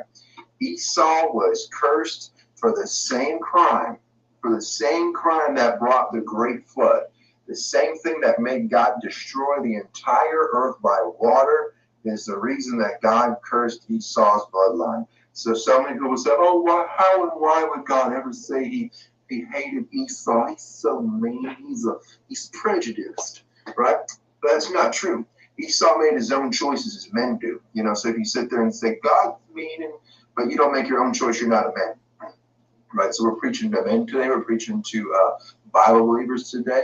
And if you can hold on long enough, if you're interested in mythology, I can prove the Bible true and Sabbath true and all these things true. You just got to hang on and seek for yourself, right? Seek and you may find. Knock and the door will be open to you. Ask and it will be given unto you, right? So I pray God blesses you with this episode. Right? And so knowing that this caused a great flood, and I can prove it, the Bible that he gave his bloodline over to the beasts and demonic goat hybrid, right? Crazy. Are you interested? Then please join me as I dive in and prove this thoroughly using the Bible. If you like it, please share and subscribe with notifications on, because somehow I've already noticed, and it seems to be that I've been shadow blocked because I've gotten 99.5% less impressions, less times that they show my video as a part of the screen as an option. It's gone down from 34,000 down to 1,000 on my last video, but still got an awesome number of people who watched and subscribed. Hundreds of hours, watched through just a few hundred people. So God's still being good. So if you like my idea, you like this video, please like, share, subscribe. That would really help me out. And with no further ado, let's start the show.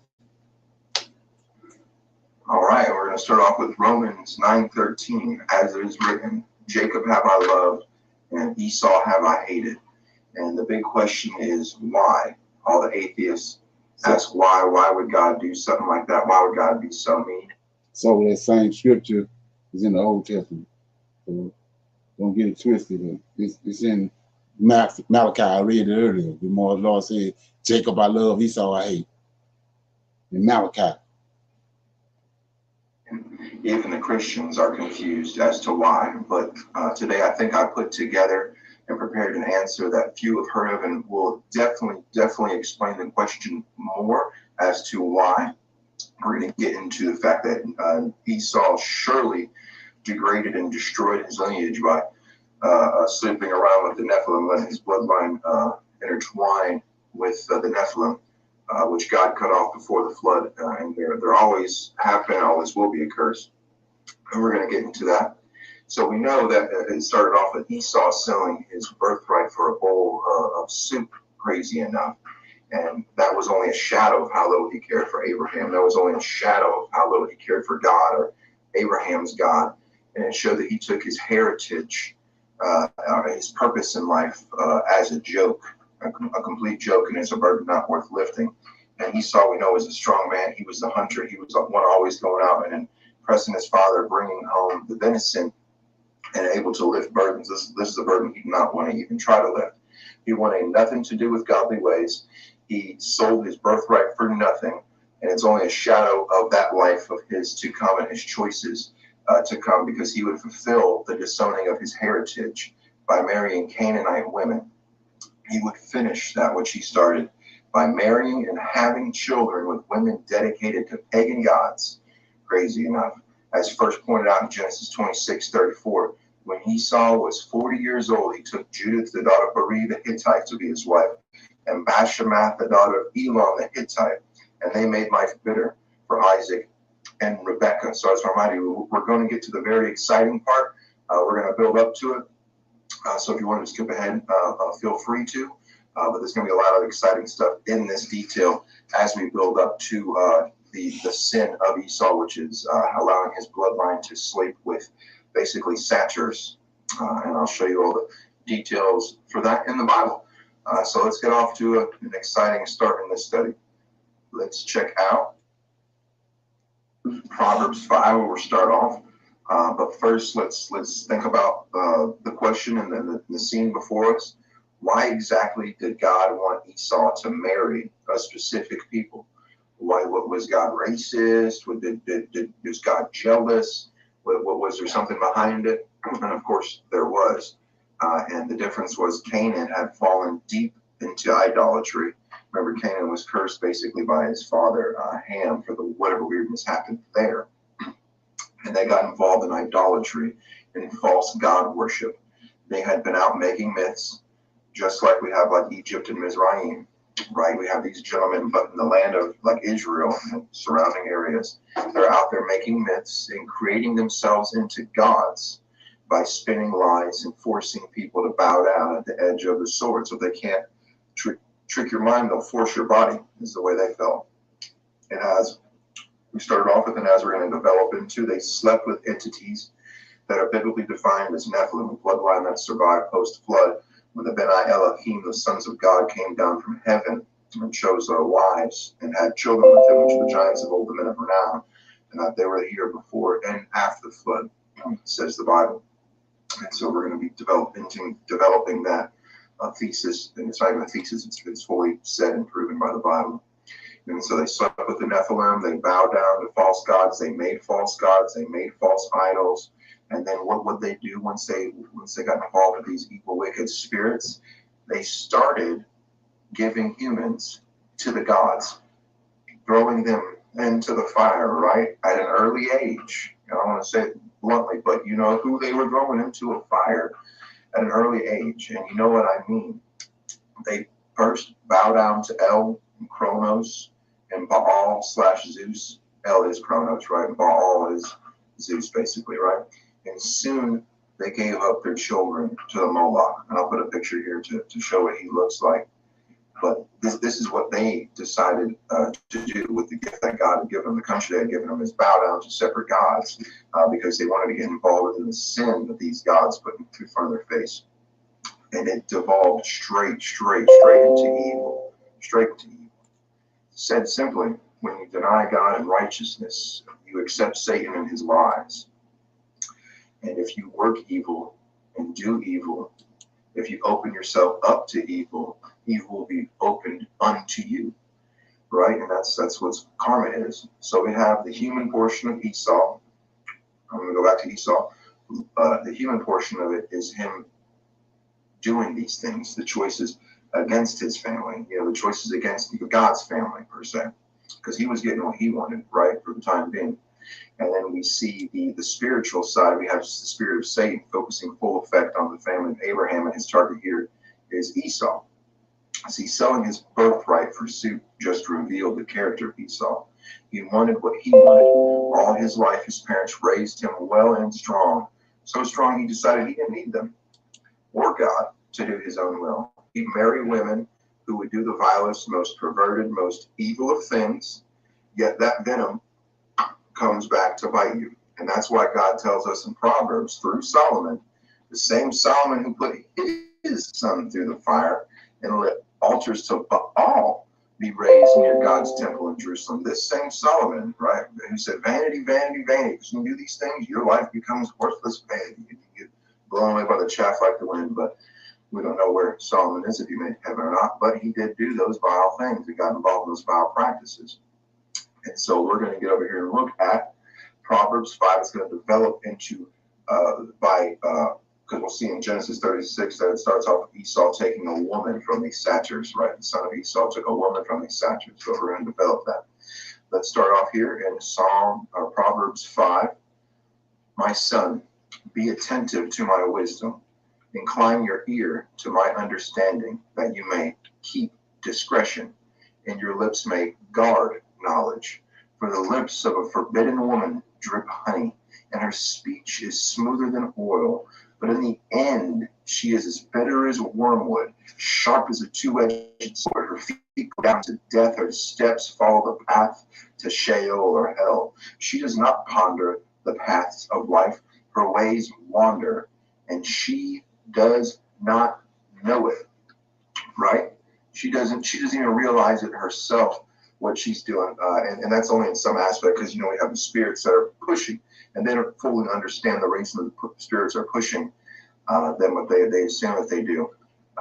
And this woman doesn't, it says she doesn't know all the evil that she's working. Because, see, having discretion allows your lips to guard knowledge. Right? If you have discretion, you can keep discretion, which means you can keep knowledge. So let's look at a little commentary here that I wanted to show you. As you're seeing, literally, this verse expresses the purposes or results of the preceding.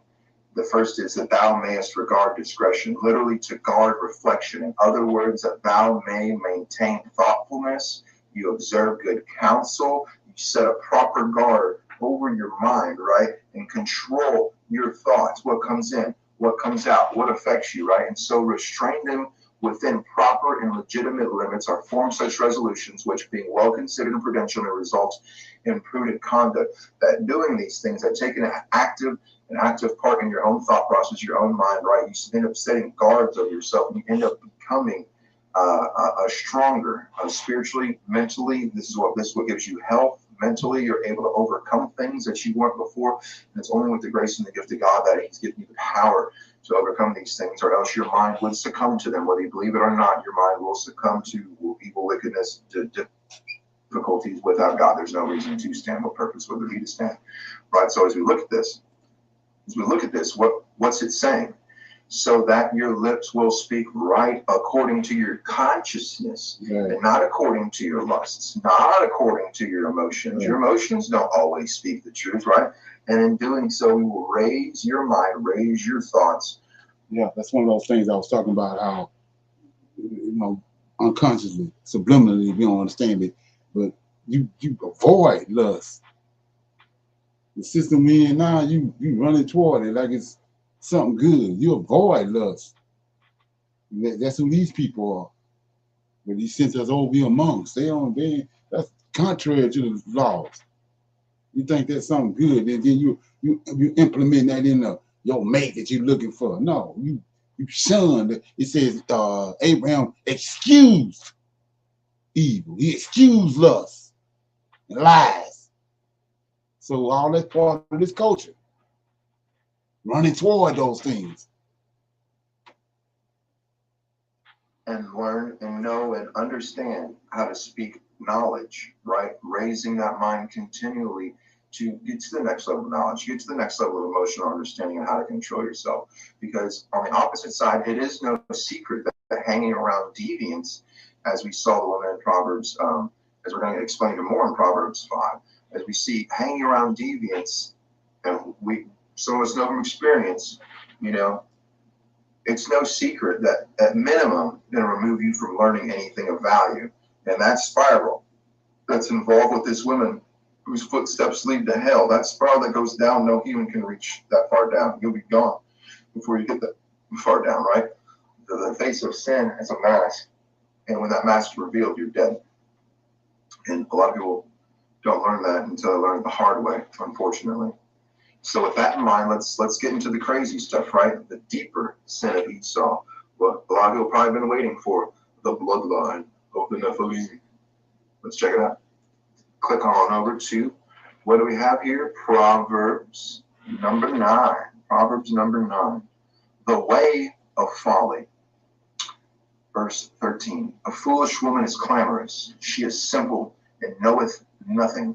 For she sitteth at the door of her house on a seat in the high places of the city, to call down to passengers who go right on in their ways. Whoso is simple, let him turn in hither. And as for him who wants understanding, she saith to him, stolen waters are sweet, and bread eaten in secret is pleasant. But he knoweth not that the dead are there, and that her guests are in the depths of hell. As we pop in here, we're going to see that this is just going to pop us in our Rephaim, Nephilim, and we're going to show you that the sins of Esau developed in this idea that her footsteps lead to hell, and her guests are the Rephaim, the dead. So here we see the foolish woman seducing the simple man into her den of destruction. Little do they know, both. So the last one, little does she know or he know? Now, she might know, but even witches do not understand the actual working of darkness for the most part. They don't. And little do they know her house is a house for evil spirits.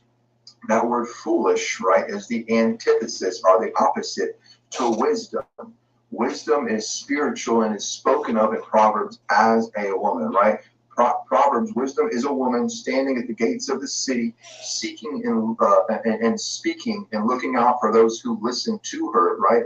And so wisdom, it is a parable. If wisdom finds you and you accept wisdom, wisdom's calling out to you and wants to get more. So if you accept wisdom, you get more wisdom. The antithesis of such is this godly wisdom is this woman of adultery and idol worship who is out there. You see what I was trying to say back in the day? How they turned it, they made wicked good and good wicked. See that? That you thinking that what wisdom is, that ain't what wisdom is. Because like I said, the Lord of hosts. In Genesis chapter 1, verse 1 and 2, it says Yahweh in the beginning was a God, and then verse 2, and the Spirit of God moved upon the waters. What's the Spirit of God? The Lord of hosts. Both of them was right there. That's wisdom. So they come over here, and they twisted it. You can't get none of these so-called people today to see that. Okay. Seeking who would listen and who would follow her. She has the spirits of the dead who are said to be residing in the depths of hell, aka. So let's look at that right quick. I ain't gonna stop it. So I showed you in 2 Samuel when David passed away.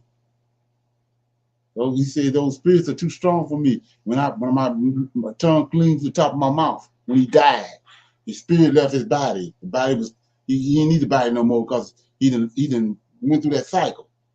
Now he died. Now it's time for him. The spirit that came in David came from heaven, from the Creator. So now he's got to ascend back up. But these wicked spirits trying to stop him from ascending. So what do Enoch tell you those wicked spirits are? From the giants, the Nephilim. When that Nephilim died, that wicked spirit didn't come from heaven. It stayed on the earth. Same spirits back then, you're dealing with them now. Okay? This word right here, as we're about to pop into, isn't just the dead. It's Rapha, as the meaning Raphaim. So here we are in the Hebrew, Raphaim. Proverbs 9:18. But they do not know. He does not know that the dead are there, that her guests are in the depths of hell. How is that possible? Because they're spirits. These Rapha, exactly. 7496 here. What is Rapha? Rapha, as we'll see, in this instance means shades or ghost. Right. Rapha, right?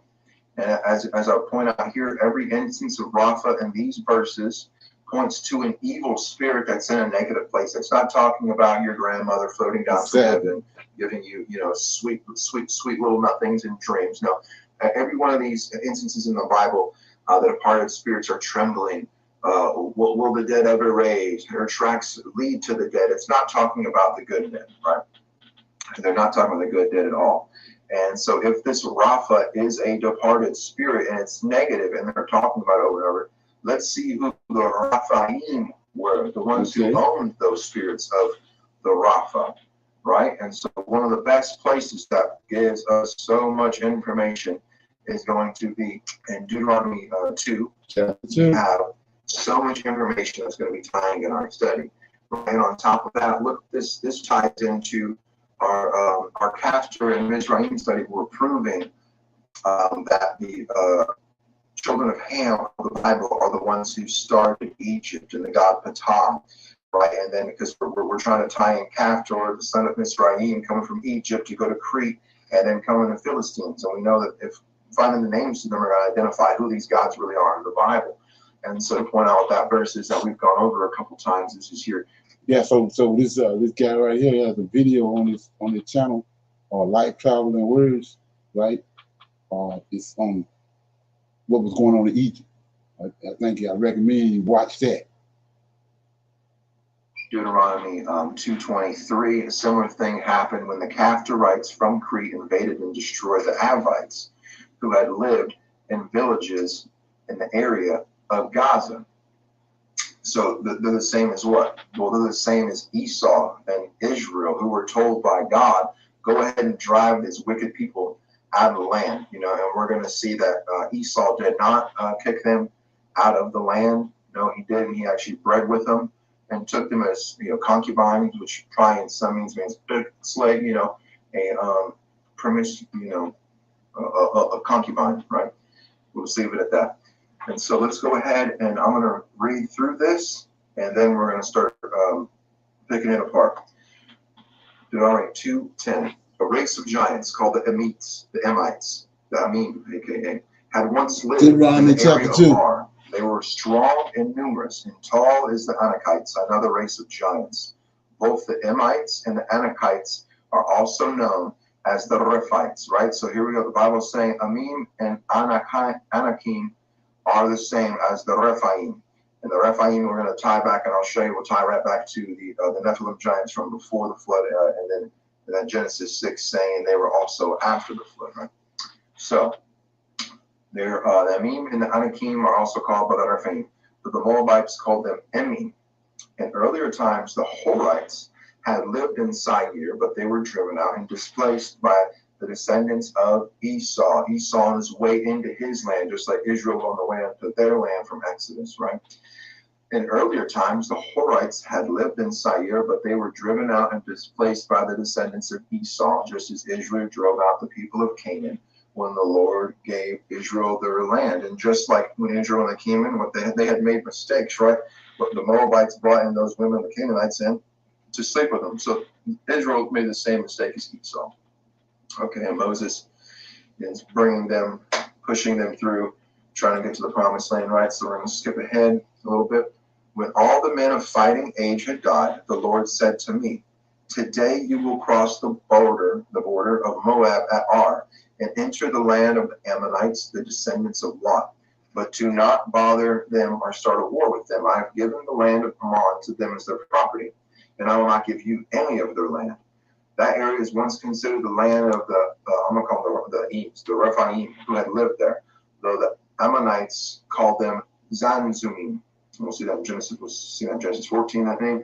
They were also as strong and numerous, as tall as the Anakim, but the Lord destroyed them. The Lord went before all these nations and killed these entities because they're Nephilim anyway. So the Lord did the work, right? He had went before them. It says, like, before Israel, he had sent like bees, wasps to go and kill the giants before him. So most of them were taken out by God, right? So they were strong and too numerous and tall, but the Lord destroyed them, so that the Ammonites, Ben Ammon is the son of Lot, and the Moabites is the other son of Lot through the relationships with his daughter. He had done the same for the descendants of Esau who lived in Seir, for he destroyed the Horites so they could settle there in their place. The descendants of Esau live there to this day. A similar thing happened when the Caphtorites from Crete invaded and destroyed the Avites who had villages in the area of Gaza. Okay, go to my notes here. Remember the word Amim. We will find that Esau bred into these entities and into the Horites of Seir. And here pointing out what we just read is pointing out and showing us through the Bible that these were parts of and bloodlines of the race of giants. Now I'll give you more verses to point out that Rephaim basically it equals Nephilim, right?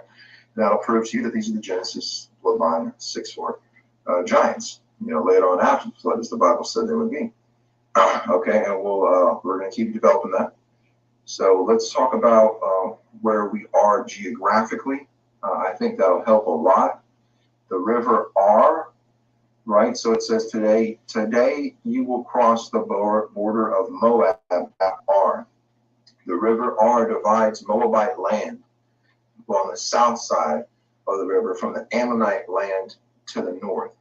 So as we look at this map here, we're going to start to appreciate the geography.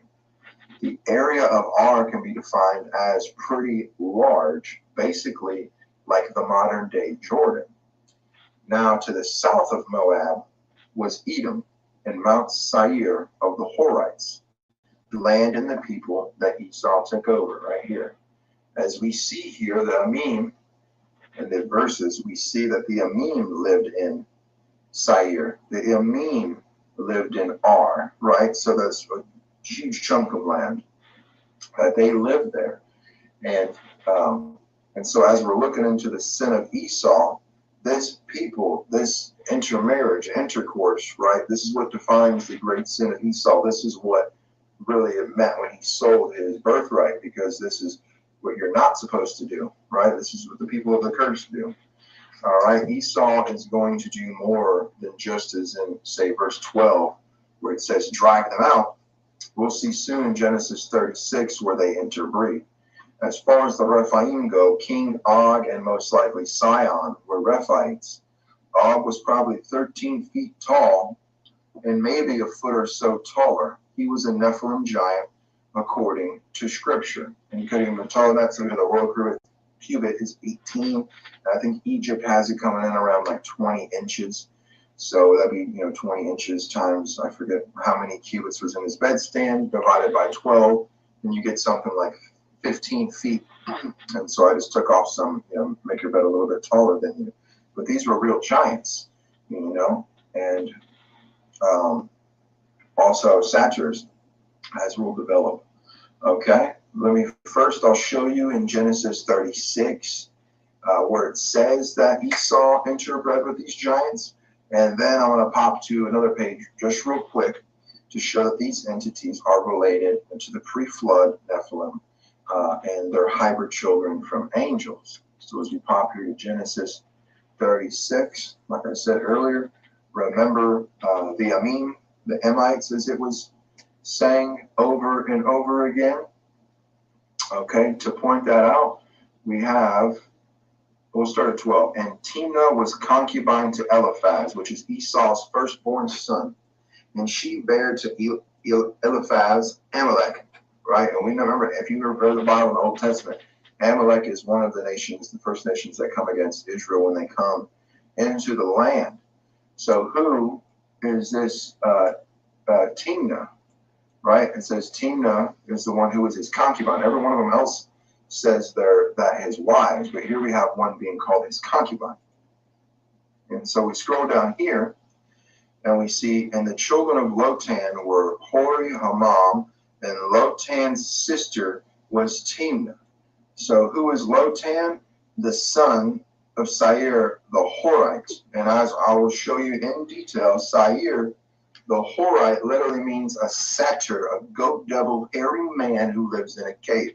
His literally biblical name, if we knew the etymology and did our due study and diligence, you'd realize that his name means satyr, a dirty goat devil who lives in a cave. All right, we're going to jump back to that, but I wanted to read this because this is going to, if you needed to prove that these Rephaim, these Emim, these Anakim, as we seen that were already grouped together as under part of the Rephaim, this is going to help us prove through biblical this is true. Okay, so here we'll start here. Moses confirms the spies' accounts and Deuteronomy 9:1-2, where he says that Israel would cross the Jordan to dispossess nations greater and mightier than you, cities that are fortified and great up to heaven, a people great and tall, the sons of Anakim, whom you know, and of whom you heard it said, who can stand before the sons of Anak? Right? The people in the land, particularly Anakim, were in fact tall and mighty. Who were the Anakim? They were descendants of a man named Anak, whom we are told had 3 sons, right? Shishai, Ahiman, Taliman. If you know Persian stuff, Ahiman's an interesting name. Joshua later devoted the Anakim to destruction, only leaving them in Gaza, Gath, Ashdod, right? And so those places right now, and since then, we've always had problems with, as God said we would, because they'd be a thorn in our sides for leaving them there, right? And so proves the word of God true there. Caleb. Okay, so I'm gonna cut it off right there. And we're gonna pick up the rest of it in the evening Shabbat class, the meat. So like I said before, it's gonna do you some good to check that channel out, because a lot of stuff on there. I already went into it in great detail, but it's like a second witness. You know what I'm saying? And you can take the meat and then throw away the bone. But check out that video on about Egypt and like a Nazarene, like I told you about. Check out where he coming from. This is like the overkill when you start talking about phenotypes. And this is what they done veered away from. They don't want us to deal with. Like I say, that wicked ass, lustful ass spirit that's on those Europeans came from because of what they was dealing with. They don't want you to know who this was that they was interbreeding with. And so it kills the New Testament because of that blood ain't come from us. So he ain't gonna have no son. It came to die for all the blood, mankind blood, because everybody's blood ain't come from Adam. It's a lie from the pits of hell. But check it out. We're gonna come back this evening and deal with the rest of this sins of Esau and we know what he was actually doing, what the sins were, the reason why the Most High hate him so much. Okay. Anybody have any comment before we go? Can you give us the title once more, please? She got it on the she posted it on the message. Thank you. Okay.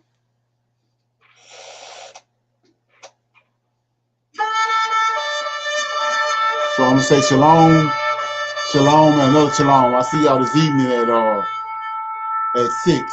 We're probably gonna go over a little more than normal. Okay. Shalom, shalom, and another shalom. Shalom, everyone. Shalom. Shalom.